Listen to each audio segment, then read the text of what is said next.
I never thought he would walk into my classroom that day. But when Kylen Reed stood in the doorway, his tall frame blocking the afternoon light, those steel-gray eyes locked directly on mine, my heart stopped. Because he wasn't just another parent. He was the secret I'd been hiding for 4 years. 4 years ago, we spent one night together. One mistake that changed everything. I was a weak omega, and he was a ruthless alpha, who publicly despised my kind. I'd heard him speak at corporate meetings when I worked as a temporary intern at his company. Omegas are liabilities, he'd told his board members with cold certainty. They make you weak, cloud your judgment, turn you into something you're not.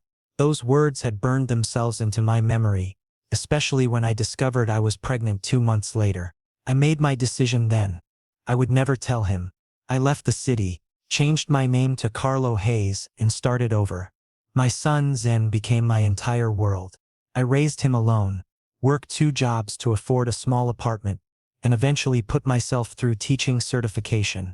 Now I had a stable life, a career I loved, and a beautiful 4-year-old who asked about his father but accepted my vague answers about him being far away. Today Zen had left the father's name section blank on his family tree project. The school counselor had sent me a note requesting a parent meeting to discuss it. I'd expected maybe a quiet conversation in her office. What I didn't expect was Kylen Reed himself appearing at my classroom door during afternoon story time. I was reading to my students when I caught his scent, cold steel mixed with smoky cedar, an alpha pheromone signature so distinctive it made my omega instincts flare immediately. My hands trembled on the book. Several children turned to look at the doorway, and there he was. He looked exactly as I remembered. Maybe his jawline was sharper now, his shoulders broader, his presence more commanding. He wore an expensive charcoal suit that probably cost more than my monthly rent. His gray eyes swept across the classroom, pausing on each child's face as if searching for something specific. Then his gaze landed on Zen. My son sat cross-legged on the reading carpet, his gray eyes, identical to Kylen's, wide with curiosity as he stared at the stranger. Zen had my dark hair and my smile, but those eyes, that sharp bone structure, pure Kylen Reed. I watched Kylen's expression shift. Recognition flickered across his face, followed by confusion, then something darker. Realization. "Mr. Hayes?" he said, his voice cutting through the quiet classroom. The formal use of my surname made my stomach drop.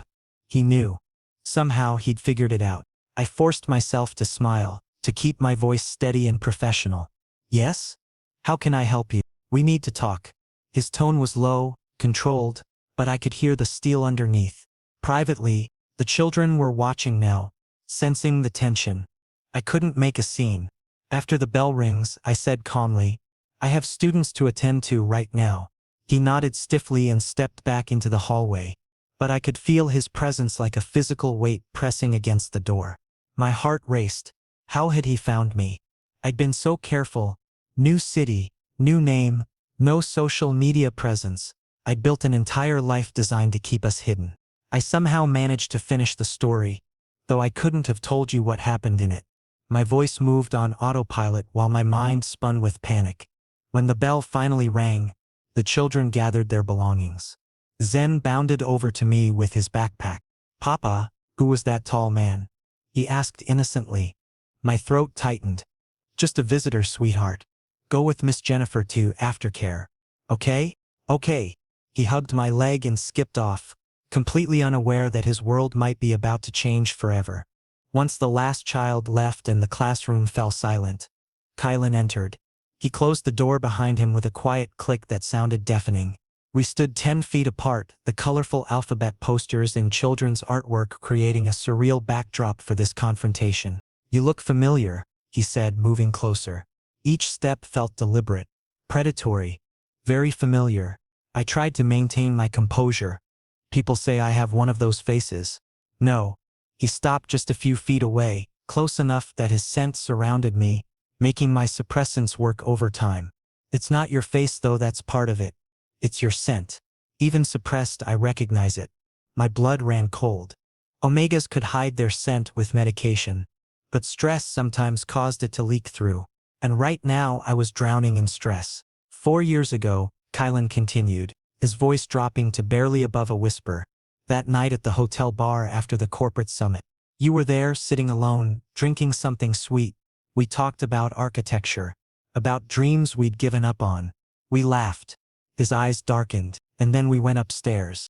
I couldn't speak, couldn't deny it, because he was right. I looked for you afterward, he said, and that surprised me. You left before dawn. No note, no number.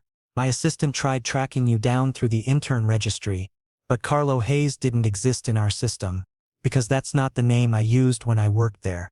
I whispered. His jaw clenched. What was your real name? I shook my head. It doesn't matter now. The hell it doesn't. He moved even closer, and I could see the conflict in his eyes. Anger mixed with something else. Hurt? That boy out there. Zen. He has my eyes. My facial structure. The same stubborn set to his jaw that I see in the mirror every morning. He paused, and when he spoke again, his voice shook. Is he mine?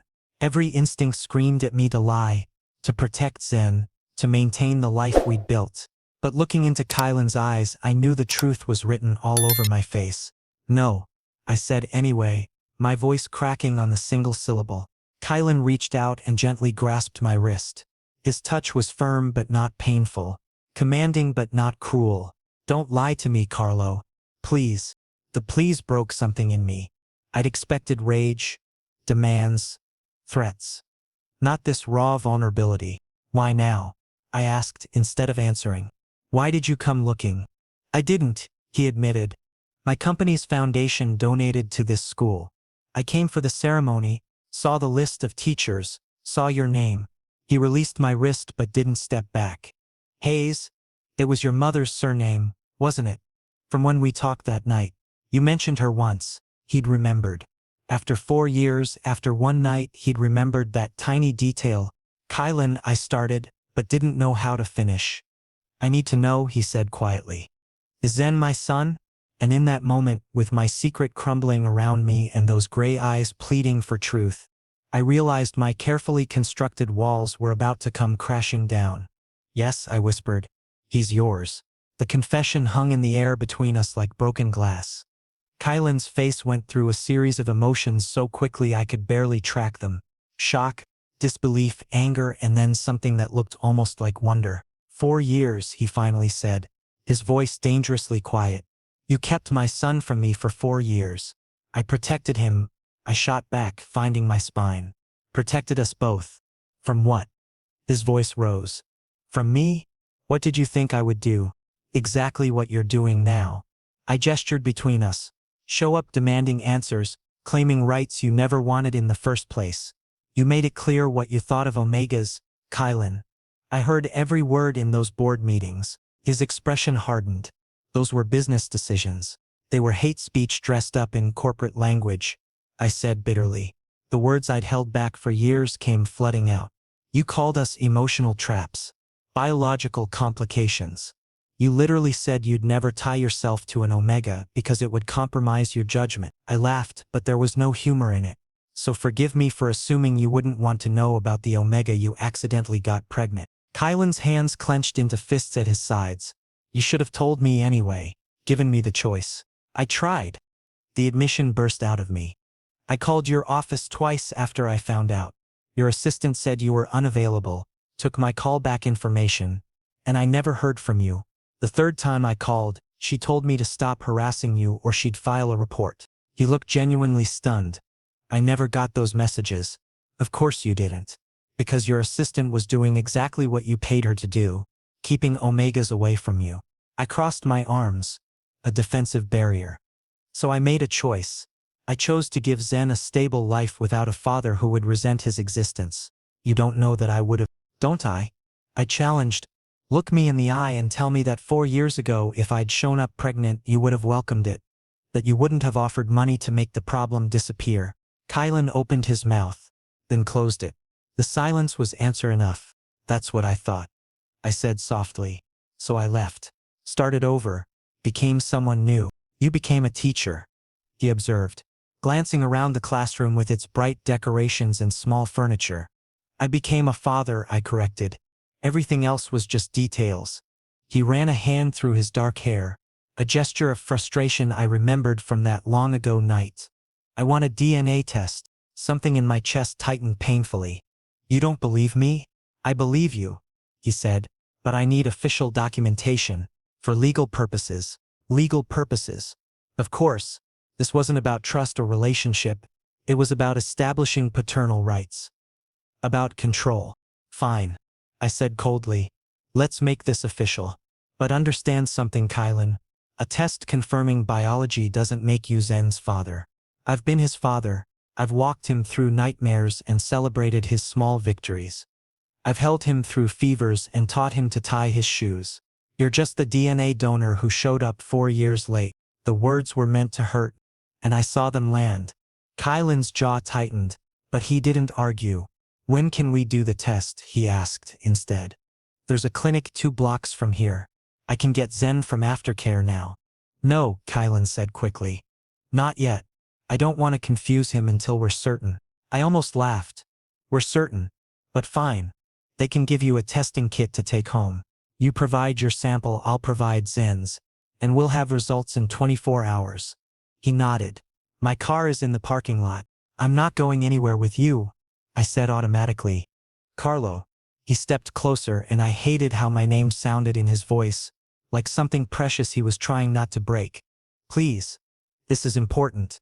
I need to know for sure, and then, he paused. Then we need to figure out what comes next. What comes next? As if this was a business merger instead of my son's life. But he was right. Running wouldn't work anymore. He knew where I worked, probably knew where I lived if he'd done any research at all. The secret was out. Fine, I said, but we take separate cars. I'll meet you there. We drove in tense silence to the clinic. Or rather, I drove in tense silence while imagining Kylen in his expensive car somewhere behind me. The clinic was one of those discreet medical offices that handled everything from routine checkups to paternity tests, without judgment. The receptionist took our information with professional courtesy. Within 20 minutes, Kylen had provided his DNA sample and I'd received a collection kit for Zen. The whole process was sterile, clinical, the opposite of how Zen had been conceived, which had been warm and impulsive and unexpectedly tender. Results will be ready tomorrow afternoon, the nurse informed us. We'll email them to both addresses you provided. Back in the parking lot, Kylen stopped me before I could reach my car. Can I ask you something? I waited. What's he like? Zen? The question caught me off guard. I'd expected more anger, more demands, not genuine curiosity. He's amazing, I said, unable to keep the warmth from my voice. Smart, funny, kind to everyone. He loves dinosaurs and building blocks. He's teaching himself to read because he's too impatient to wait for me to finish the bedtime stories. A smile tugged at my lips despite everything. He asks a million questions about everything. Why is the sky blue? Why do dogs bark? Why can't we fly? Does he ask about me? Kylen's voice was carefully neutral. He asks about his father. I corrected.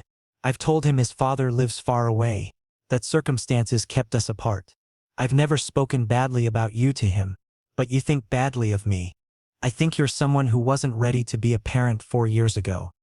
I said honestly, whether you're ready now, that remains to be seen. Kylen looked at me for a long moment. I'm not the same person I was back then. Neither am I replied. That's what 4 years and a child will do to you. He seemed like he wanted to say more, but settled for, I'll wait for the test results. Then, can we talk? Really talk? About what this means? I nodded, too exhausted to argue. After we know for certain. But we both already knew. As I drove away watching Kylen shrink in my rearview mirror, I realized that certainty was the least of our problems. The real question wasn't whether Zen was his son. It was what kind of father Kylen Reed would choose to be and whether I could trust him enough to let him try. The next 24 hours felt like drowning in slow motion. I went through the motions of normal life, picked up Zen from aftercare, made dinner, supervised bath time, read bedtime stories, but my mind was elsewhere. Zen chattered about his day, about the new friend he'd made who also loved dinosaurs, about the painting he'd done in art class. He was completely unaware that his world might be about to change forever. That night, after he fell asleep, I collected his DNA sample according to the kit's instructions. A simple cheek swab, so innocuous for something that would confirm such a massive truth. I packaged it carefully and dropped it off at the clinic's after-hours drop box on my way to the grocery store. The email arrived at 2:37 the next afternoon, right in the middle of math centers. My phone buzzed in my pocket, and I knew without looking what it was. My hands shook slightly as I helped a student with counting blocks, smiled at another's completed worksheet, redirected a potential conflict over crayons. Professional, normal. As if the ground wasn't shifting beneath my feet. I didn't open the email until school ended and my classroom was empty. Sat at my desk, surrounded by the cheerful chaos of elementary education, and pulled up the message on my phone. DNA paternity test results. 99.9% probability of paternity confirmed. The words blurred. I'd known, of course, had known from the moment Zen was born with those distinctive gray eyes, but seeing it officially documented made it real in a way it hadn't been before. My phone rang. Kylen's name appeared on the screen. "You saw?" he said when I answered. Not a question. "Yes. I'm coming over. We need to discuss this properly." "Kylen, I don't think—" "Please, Carlo." There was that word again, the one that disarmed me. "I'm not trying to take him from you, but he's my son. I need to understand what that means. What you want it to mean. We can't keep avoiding this conversation." He was right, much as I hated admitting it. "Fine. But not tonight. Zen has a routine, and I won't disrupt it until I know what we're dealing with. Tomorrow then, after school. I'll bring dinner." "Don't." I started, but he'd already hung up. The next day crawled by. I taught lessons on autopilot, smiled when appropriate, and tried not to think about the evening ahead. Zen sensed something was off. "Papa, are you sick?" he asked during our drive home. "You're being quiet." "Just thinking, sweetheart," I said, ruffling his hair at a stoplight. "We're having a visitor for dinner tonight." His eyes lit up. "Really? Who?" I hesitated. "Do you remember the tall man who came to school the other day? The one with gray eyes like mine?" My heart clenched. "Yes, that one. His name is Kylen, and he's an old friend of mine. He wants to meet you properly." "Okay." Zen was easily pleased, bouncing in his car seat. "Can we have pizza?" "Maybe," I said, though I suspected Kylen would arrive with something far more elaborate than pizza. I was right. At 6 o'clock sharp, the doorbell rang. Zen raced to answer it and I followed more slowly, preparing myself. Kylen stood on my doorstep in casual clothes, dark jeans and a gray sweater that matched his eyes. He held several bags from an upscale Italian restaurant and looked nervous in a way I'd never seen him before. "Hi," he said, his gaze moving from me to Zen and back again. "Hi." Zen piped up. "Are you Papa's friend?" Kylen crouched down to Zen's level and I saw his hands tremble slightly. "Yes, I am. My name is Kylen. What's yours?" "I'm Zen. I'm 4 3/4." He held up his fingers to demonstrate. "Papa says I'll be 5 soon." "That's very grown up," Kylen said softly. Up close, the resemblance between them was startling. The same sharp features, the same intensity in their gaze. "I brought Italian food for dinner. Do you like pasta?" "I love pasta." Zen grabbed Kylen's hand unselfconsciously. "Come on, I'll show you where we eat." My son led this powerful alpha CEO into our small apartment like it was the most natural thing in the world. I followed, watching Kylen take in our home. The worn but comfortable furniture, the explosion of toys in the corner, the artwork covering the refrigerator, the photographs documenting Zen's entire life without him. Kylen's gaze lingered on a photo of Zen as a newborn, red-faced and tiny in my exhausted but joyful arms. Something in his expression cracked. Dinner was surreal. Zen chattered non-stop, telling Kylen about his favorite dinosaurs, his best friend Marcus, his teacher Miss Sarah, and the hamster in his classroom named Mr. Whiskers. Kylen listened intently, asking questions, laughing at Zen's jokes, looking simultaneously enchanted and devastated. "You have gray eyes like me," Zen announced at one point, studying Kylen's face. "Not many people do." "No, they don't," Kylen agreed carefully. "It's pretty special. Papa says I got them from someone far away." "Did you know someone far away with gray eyes?" The question hung in the air. I held my breath. "I did," Kylen said quietly. "Someone very special. After dinner, I took Zen for his bath while Kylen cleaned up. When I returned, he was standing by the window, hands in his pockets, staring out at the darkening street. He's incredible, Kylen said without turning around. Smart, happy, confident. You've done an amazing job raising him. Thank you, I said, surprised by the genuine compliment. I missed everything. His voice broke slightly. First steps, first words, first everything. 4 years of his life just gone. That wasn't my choice alone, I reminded him, though gently. You made yourself unavailable. I know, he finally turned to face me. I know, and I'm not blaming you anymore. I'm just processing. He exists. This whole little person exists because of one night May years ago, and he's perfect and I don't know him at all. So get to know him, I said. If you're serious about being part of his life, that's what it takes. Time, consistency, showing up even when it's inconvenient. I want that, Kylen said firmly. Whatever it takes, however long it takes. I want to be his father, his real father, not just biology. It's not that simple. I know it's not. He stepped closer. But Carlo, I'm asking for a chance. Let me try. Let me prove I'm not the man who said those things 4 years ago, who was too scared and damaged to see what was right in front of him. What changed? I asked. What made you different? Kylen was quiet for a moment. Therapy. Honestly, after my company almost collapsed 2 years ago due to my trust issues and refusal to delegate, my board mandated counseling. I had to face why I pushed people away, why I was so afraid of connection. He met my eyes. My mother leaving destroyed my father. I spent my whole life terrified of becoming him, of caring so much about an omega that losing them would break me. So I convinced myself the problem was omegas, not my own fear. And now I understand that fear made me cruel, made me hurt people who didn't deserve it. His voice dropped. Made me hurt you. And I'm sorry, Carlo. Truly sorry.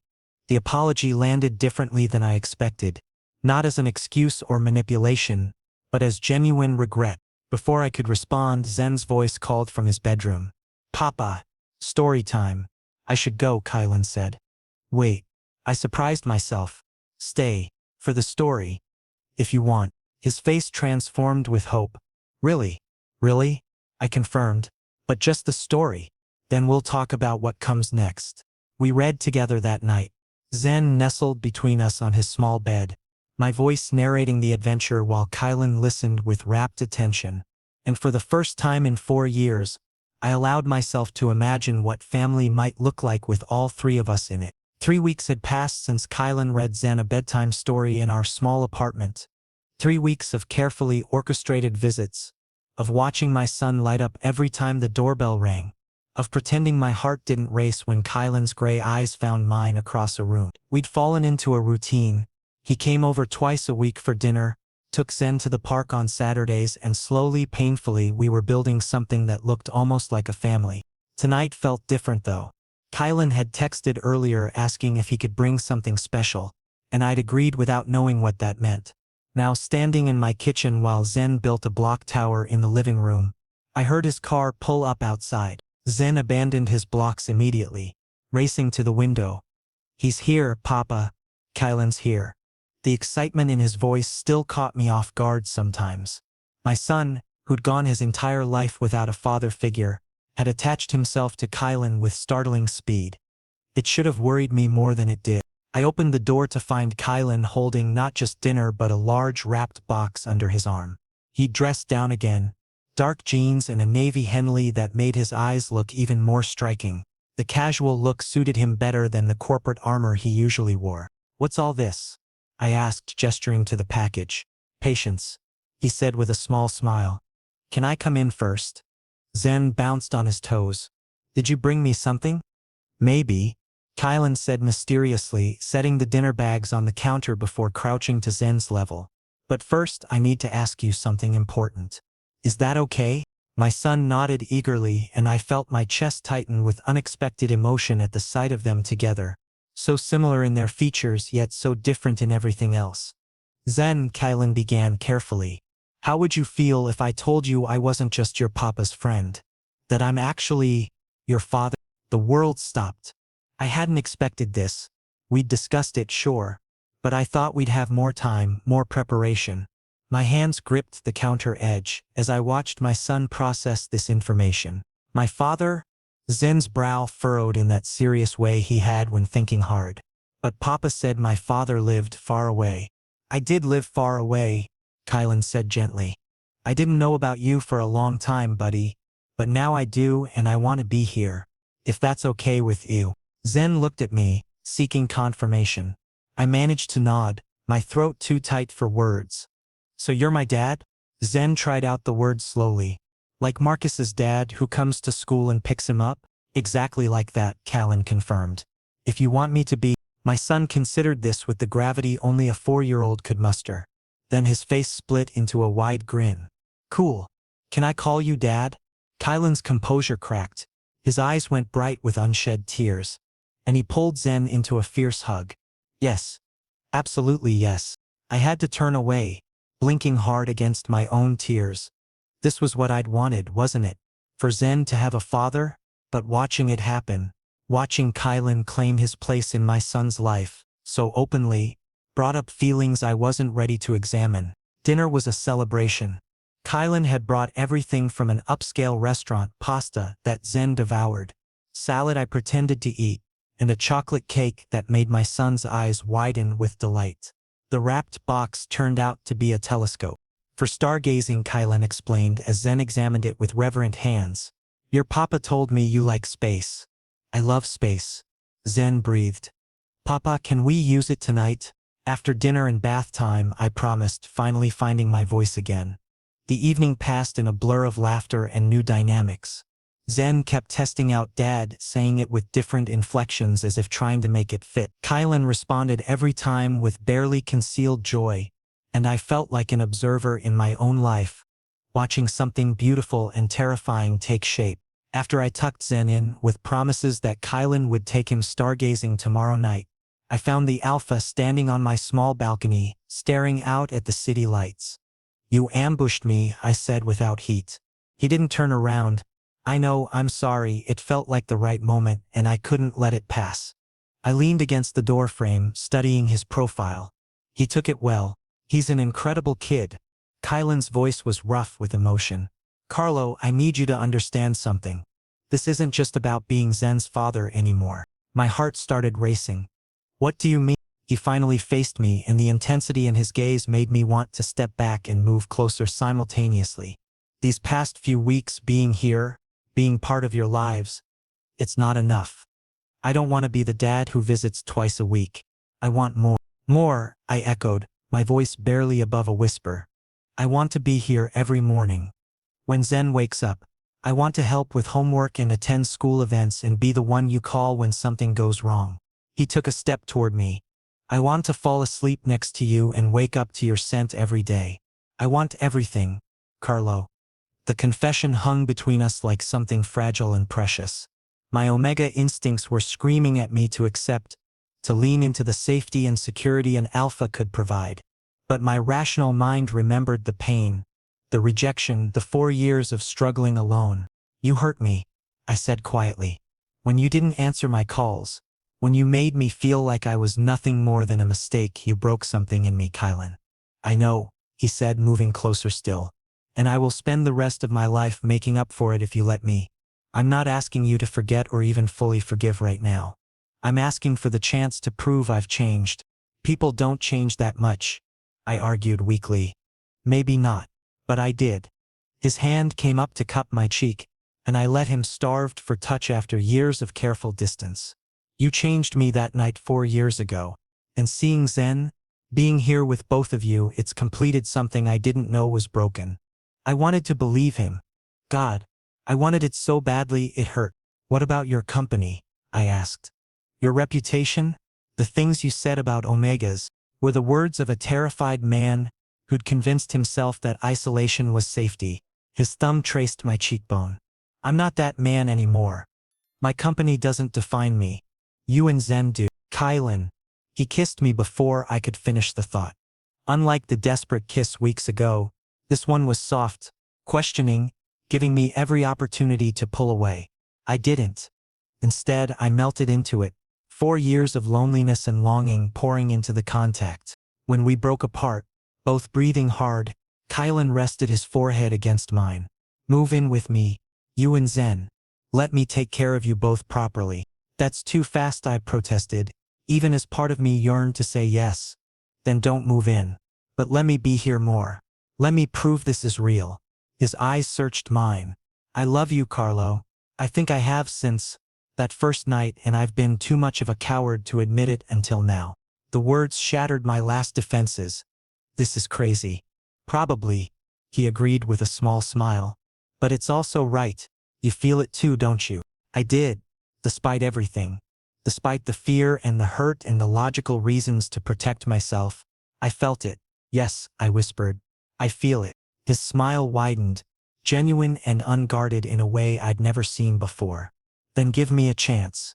Give us a chance. Looking into his eyes, seeing the vulnerability and hope there, I made my decision. Okay, but slowly.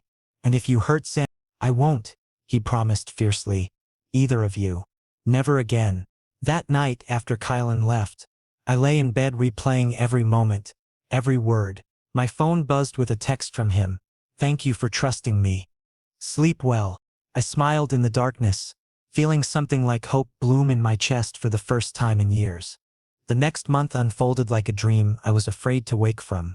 Kylen integrated himself into our lives with surprising ease, helping Zen with his dinosaur encyclopedia, teaching him to ride a bike without training wheels, showing up at my classroom with coffee when he knew I'd had a rough day. We hadn't told anyone officially that we were together, but the boundaries between co-parenting and something more had blurred beyond recognition.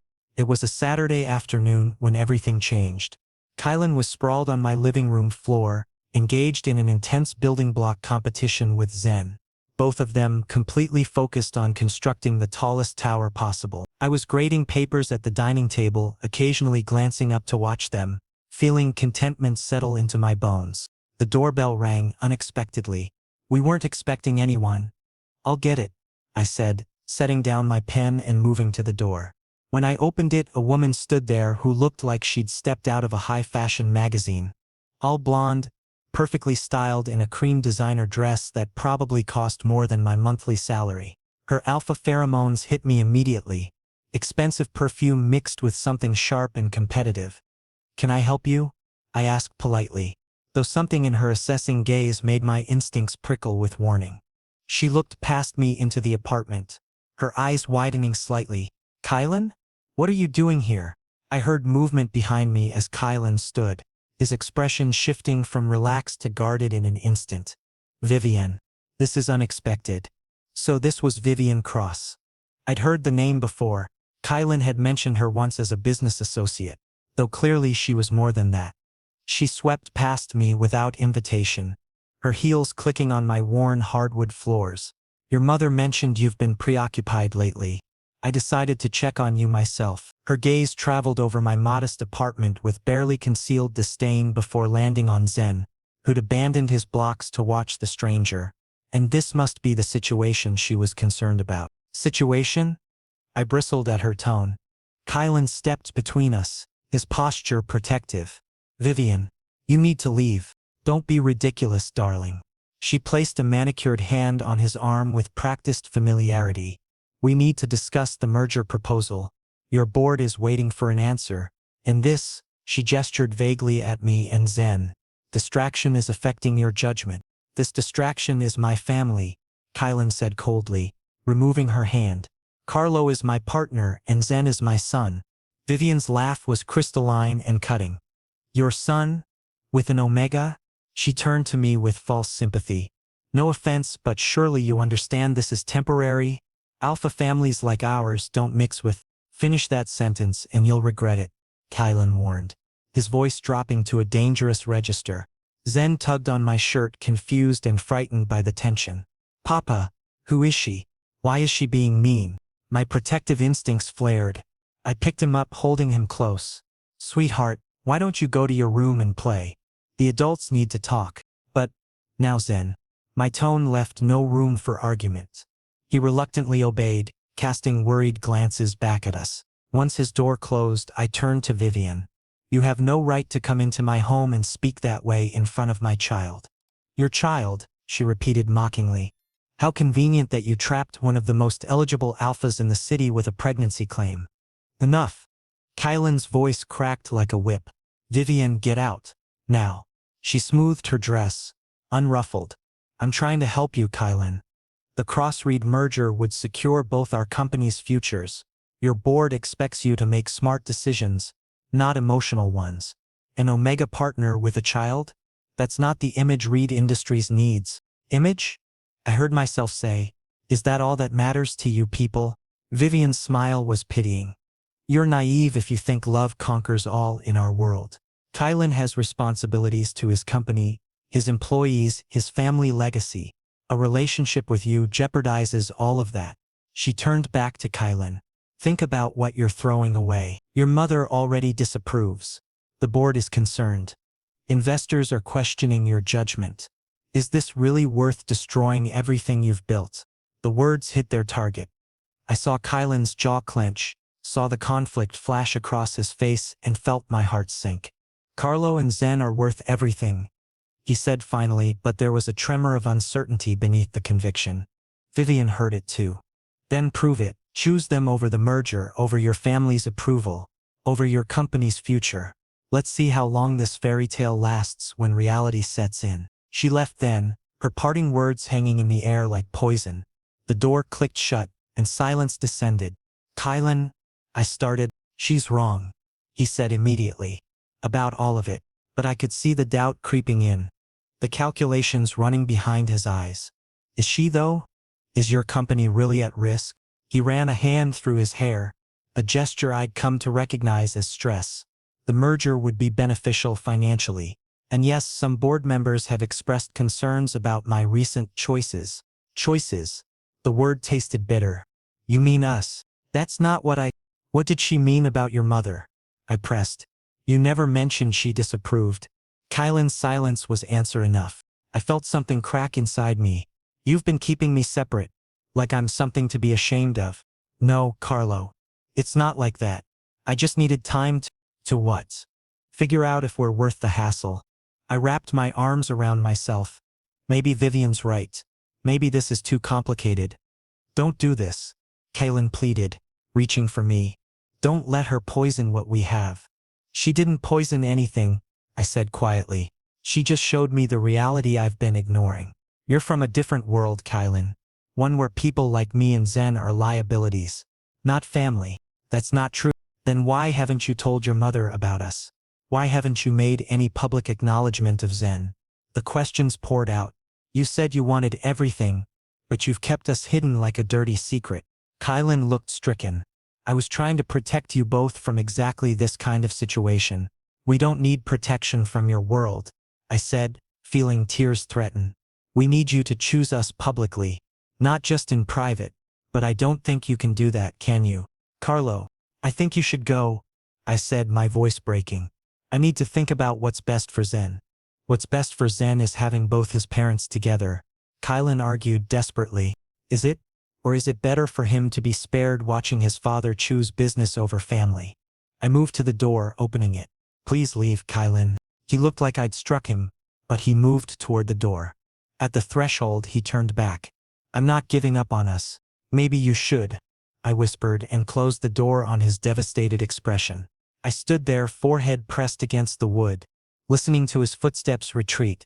Only when I heard his car drive away did I let myself slide down to the floor. Silent tears streaming down my face. Zen's bedroom door creaked open, and small arms wrapped around my neck. Papa? Are you sad? A little, sweetheart, I admitted, holding him tight. Is Dad coming back? The question destroyed me. I don't know, baby. I don't know. The following week was torture. Kylen called, texted, showed up at my apartment. But I couldn't face him. Every time I saw his name on my phone, Vivian's words echoed in my head. His company, his reputation, his family's expectations. How could we possibly compete with all of that? Worse, the situation began affecting my work. Parents whispered in the hallways. The principal called me in for a casual chat about maintaining professional boundaries and avoiding controversy. Someone had leaked information about my relationship with Kylen Reed, and speculation was running wild. Was I a gold digger? Had I trapped him with a pregnancy? The rumors grew more vicious each day. Zen noticed the change in me, asking repeatedly when Dad would visit again. Each time, I made excuses that tasted like lies. I was protecting us. I told myself, better a clean break now than prolonged heartbreak later. Then came Friday, the day of our school's annual parent assembly. It was a major event where families gathered to celebrate student achievements, and I was scheduled to speak about our reading program. I'd prepared my presentation carefully, rehearsed it until the words felt natural. What I wasn't prepared for was walking into the auditorium and seeing Kylen seated in the front row. My steps faltered. He looked exhausted, shadows under his eyes, his usually immaculate appearance slightly disheveled, but his gaze locked onto mine with fierce determination. The principal began introducing speakers. I forced myself to focus, to think about my students rather than the alpha whose presence filled the entire room. When my turn came, I walked to the podium on shaking legs. "Good morning," I began. But before I could continue, Kylen stood. The entire auditorium turned to look at him. My heart hammered against my ribs. "I apologize for interrupting," he said, his voice carrying clearly through the space. "But I have something important to say. Principal Martinez, may I have a moment?" She looked bewildered but nodded. "I suppose." Kylen walked to the front, each step purposeful. When he reached the podium where I stood frozen, he took my hand. His touch sent electricity through me. "My name is Kylen Reed," he addressed the crowd. "Most of you know me as the CEO of Reed Industries, one of this school's major donors. What you might not know is that I'm also Zen Hayes' father." Gasps rippled through the audience. I tried to pull my hand away, but he held firm. "4 years ago," Kylen continued, "I made terrible mistakes. I let fear and prejudice guide my decisions. I said things about omegas that I'm deeply ashamed of now. When Carlo became pregnant, he tried to reach me, but I'd built such high walls that his calls never got through. So he did what any good parent would do. He raised our son alone, with love and dedication and strength. I can barely comprehend." Tears were streaming down my face now. I wanted to tell him to stop, that this public confession would destroy him. But I couldn't find my voice. "This past month," he said, his voice thick with emotion, "I've had the privilege of being part of their lives, of reading bedtime stories and building block towers and learning what it means to be a father. Carlo gave me a second chance I didn't deserve, and I almost threw it away because I was scared of what people would think." He turned to face me fully, ignoring the hundreds of eyes watching us. "Last week, someone from my past came and reminded me of all the reasons why I should choose my company. My reputation, my family's approval over you and Zen. And for a moment, just a moment, I hesitated. That hesitation hurt you, and I will regret it for the rest of my life." "Kylen, you don't have to," I whispered. "Yes, I do," he said firmly. Then to my shock, he dropped to one knee. The auditorium erupted in murmurs. "Because I need everyone here to know, my board, my mamming, anyone who thinks they can separate us, that I choose you. I choose Zen. I choose this family over everything else." "You're going to destroy your career," I protested weakly. "Then I'll build a new one," he said simply. "Carlo Hayes, you are the strongest, most courageous person I've ever met. You raised our son to be kind and curious and wonderful. You built a life from nothing when I abandoned you. You showed me that love isn't weakness. It's the only thing that really matters." He reached into his pocket and pulled out a small velvet box. My breath caught. "I'm not asking you to marry me," he said quickly. "Not yet. I know I need to earn that. But I'm asking you to be my mate, to bond with me, to let me spend my life proving that I'm worthy of you and Zen." He opened the box, revealing a simple silver band. "Will you give me that chance?" The entire auditorium was silent, waiting. I looked at Kylen, at the vulnerability in his eyes, the certainty in his posture, the love written across his face, and felt my last walls crumble. "You're an idiot," I said through my tears. "A reckless, impulsive idiot who just committed professional suicide in front of 300 witnesses. Is that a yes?" he asked, with a trembling smile. "Yes." I sobbed. "Yes. You impossible man. Yes." He stood and pulled me into his arms, and the auditorium exploded into applause. Through my tears, I heard Zen's voice shouting, "That's my dad. That's my papa." With pure joy. The principal was crying. Several parents were openly weeping. Even the usually stern school board members looked moved. Kylen cupped my face, wiping away tears with his thumbs. "I meant every word. You and Zen are my future, Carlo. Everything else is just details. Your company already has a plan in place," he murmured. I spent the week implementing new policies, restructuring the board and making it clear that Reed Industries will be inclusive or I'll walk away. Several board members quit. Some investors pulled out, but others stepped in, people who believe in what we're building. "You did all that in a week?" "I had motivation," he said softly. "I couldn't let Vivian be right. Couldn't let fear win again." Zen burst through the crowd then, launching himself at both of us. We caught him together, the three of us tangled in an embrace that felt like coming home. "Does this mean Dad staying forever?" Zen asked. Kylen looked at me, waiting for confirmation. I nodded through my tears. "Forever," Kylen promised our son. "I'm never leaving again." The assembly eventually continued, though I don't remember anything else that was said. All I remember is standing there with Kylen's arm around me and Zen between us, feeling like we'd survived a storm and emerged into sunlight. Later, after the crowds dispersed and congratulations had been offered, the three of us sat in my classroom. Kylen held Zen while I leaned against his shoulder, exhausted and happy. "What happens now?" I asked quietly. "Now," Kylen said, pressing a kiss to my hair, "we build our life together, properly this time. No secrets, no shame, no more hiding." "Together," I repeated, testing the word. "Together," he confirmed. "All three of us." And looking at my son's peaceful face as he dozed against his father's chest, I finally believed it. We were a family, messy and unconventional and perfect.